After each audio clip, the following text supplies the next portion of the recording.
यह कहानी छगन आपू नाम के एक छोटे से गांव की है, जहां अजय नाम का एक गरीब किसान रहता था।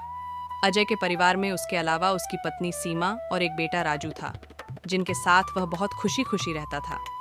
अजय के पास गांव में अपनी एक जमीन थी, जहां पर खेती कर वह अपने घर का पालन पोषण करता था।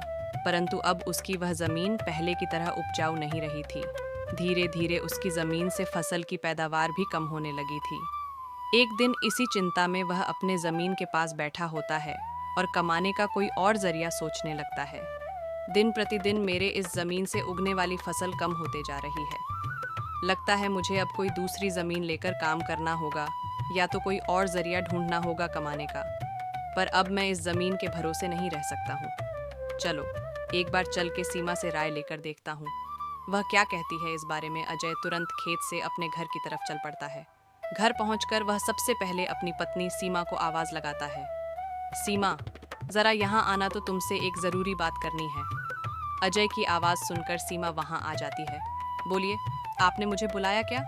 हाँ सीमा, मुझे तुमसे एक जरूरी विषय पर बात करनी है और तुम्हारी यह जाननी है। हाँ बोलिए, क्या बात है सीमा? तुम तो जानती हो, हमारी जमीन अब पहले की तरह इतनी उपजाऊ नहीं रही है, और अगर मैं ज्यादा खाद वगैरह डालने की कोशिश करूंगा तो कहीं उसकी मिट्टी और खराब ना हो जाए। इसलिए सोच रहा हूँ कि कुछ समय के लिए उस जमीन पर खेती करना छोड़ दूं। हर साल थोड़ी थोड़ी खाद उसमें डालता रहूंगा, जिससे कुछ सालों बाद वह पहले की तरह उपजाऊ हो जाएगी। फिर उसमें खेती करना शुरू कर दूंगा। हाँ, ये ठीक रहेगा। इससे आपकी जमीन भी सही रहेगी और उसमें उगने वाली फसल भी। हाँ, पर तब तक मैं क्या करूं, क्योंकि मेरे पास दूसरी तो कोई ज़मीन नहीं है, तो घर का खर्च चलाने और राजू की पढ़ाई के लिए कहाँ से पैसे जुटा पाऊंगा।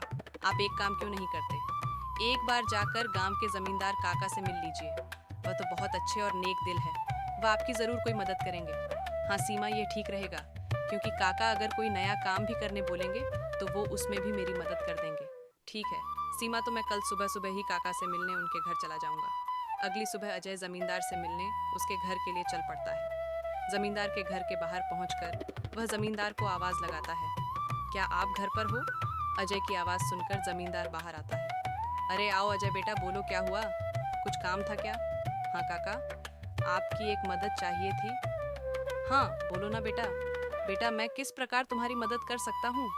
अजय फटाफट से जमींदार को अपने खेत की हालत बता देता है।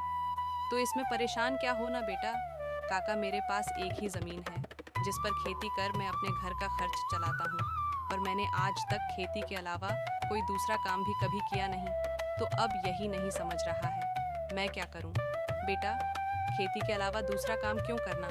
तुम एक काम करो, मेरे पास गांव के बाहर एक ज़मीन है, तुम उस पर खेती करो काका। पर इससे तो आपका नुकसान हो जाएगा। नहीं बेटा, कोई नुकसान नहीं होगा। इसी बहाने तुम मेरी ज़मीन की देख रेख भी करोगे, क्योंकि अब तो मेरी उम्र भी हो गई है और मेरा बेटा भी शहर में रहता है। तो इससे तुम्हारा भी भला हो जाएगा और मेरी भी थोड़ी जिम्मेदारी कम रहेगी।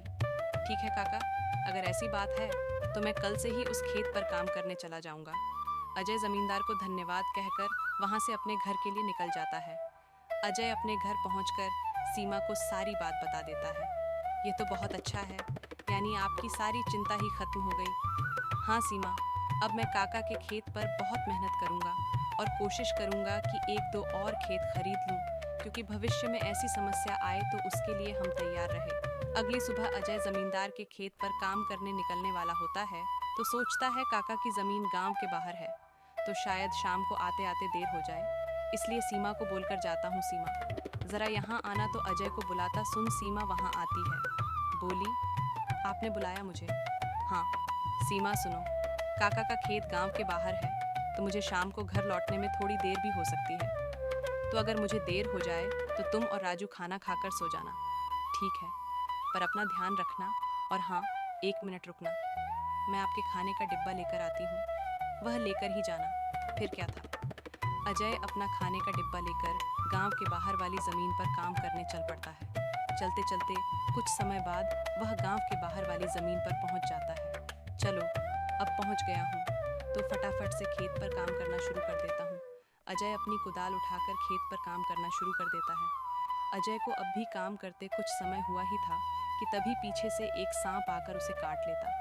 सांप के काटने के कुछ समय में ही अजय चक्कर खाकर वहीं गिर जाता है। यहाँ अजय सांप के काटने से बेहोश हो चुका था, पर गांव के बाहर होने के कारण उसकी खबर अब तक उसके घर वालों को नहीं चलती है। सुबह की अब रात हो जाती है और सीमा अजय का इंतजार कर रही होती है।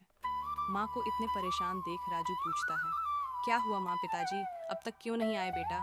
तुम्हारे पिताजी आज काम करने जमींदार काका के गांव के बाहर वाली जमीन पर गए हैं और उन्होंने मुझे बोला भी था कि उन्हें आते आते देर हो जाएगी, पर अब कुछ ज्यादा ही समय हो गया है। माँ, आप क्यों फिक्र कर रही हो? पिताजी ने जब बोला था कि उन्हें आने में देर होगी तो कुछ सोच समझकर कहाँ होगा। एक काम कीजिए, आप जाकर सो जाइए। राजू की बात सुनकर सीमा अपने कमरे में सोने के लिए चली जाती है। अगली सुबह भी जब सीमा देखती है कि अजय अब तक घर नहीं आया है तो परेशान होकर वह सीधा जमींदार से मिलने उसके घर की ओर चली जाती है। सीमा जमींदार के घर पहुंचकर उनसे अजय के बारे में पूछने लगती है। नमस्ते जमींदार काका। नमस्ते बेटी, बताओ कैसे आना हुआ काका? अजय कल आपके